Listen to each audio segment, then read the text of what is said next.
Welcome back, listeners. Today, we're dissecting the One Big Beautiful Bill, a reconciliation package that aims to reshape everything from taxes to infrastructure. Alex, this thing is like the legislative version of a Swiss Army knife, right? Absolutely, Jamie. It spans 11 committees, touches on taxes, spending, and even the debt limit. Think of it as Congress's attempt to Marie Kondo the federal budget tidying up, but also stuffing a lot into every drawer. Love that image. Let's start with the backbone, the Ways and Means provisions, which seem to set the stage for the rest. Why does this section matter so much? Because tax policy shapes every other decision. If you're extending cuts or changing deductions, you're impacting revenue streams used for everything from highways to healthcare. Ways and Means is the engine room of this bill. So, right off the bat, the bill extends lower tax rates and the bigger standard deduction from the 2017 Tax Cuts and Jobs Act. What's the practical effect for everyday Americans?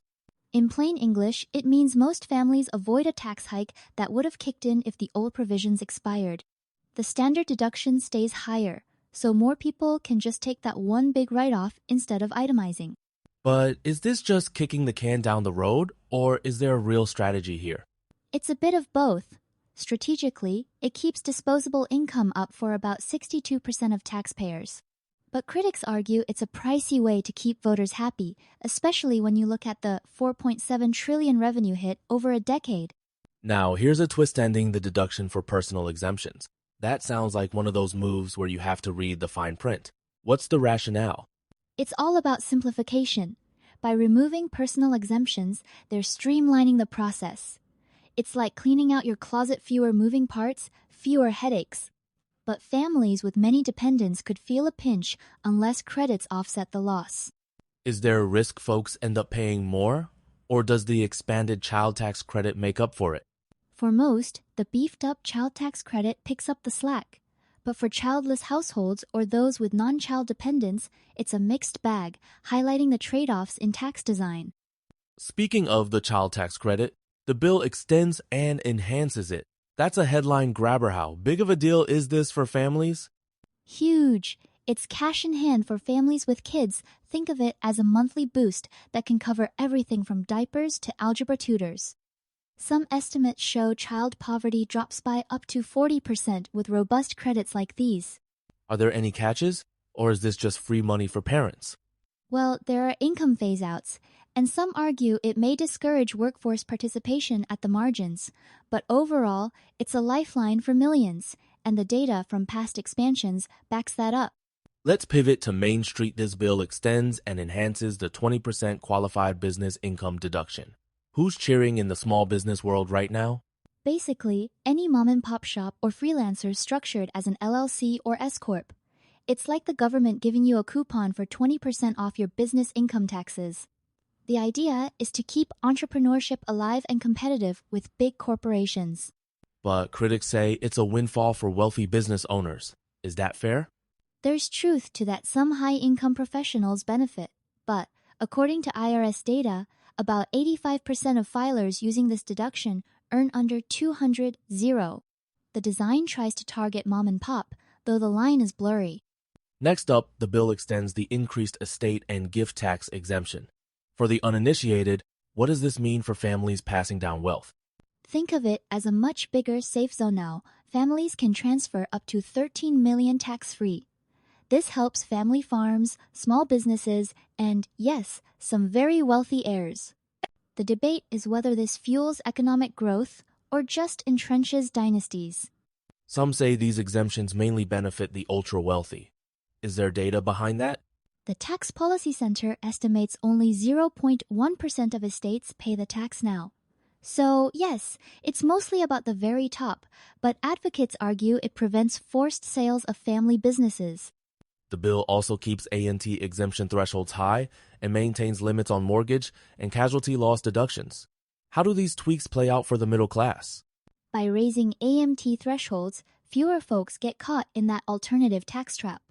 Limiting mortgage interest and casualty losses, though, means deductions are less generous, especially in high-cost states. It's a balancing act, broad relief with caps to curb abuse. Curious though these changes shift the housing market or just tax bills? Indirectly, yes. Capping deductions can cool housing demand at the top end while making taxes simpler for most. The National Association of Realtors has mixed feelings, to put it mildly. Let's talk about the heartwarming bits, expansions for ABLE accounts and military tax relief. What's changing for these groups? ABLE accounts get a boost, so individuals with disabilities can save more, tax-free, for future expenses. Plus, military personnel in Sinai and other regions now get extended tax relief recognizing service in less publicized danger zones. That's meaningful. Any numbers on how many people this helps? Roughly 8 million Americans live with disabilities who could benefit, and thousands of deployed service members gain peace of mind on taxes. It's targeted, but the impact is real.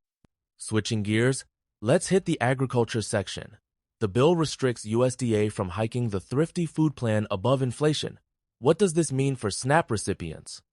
In short, future SNAP benefit increases are tied strictly to inflation.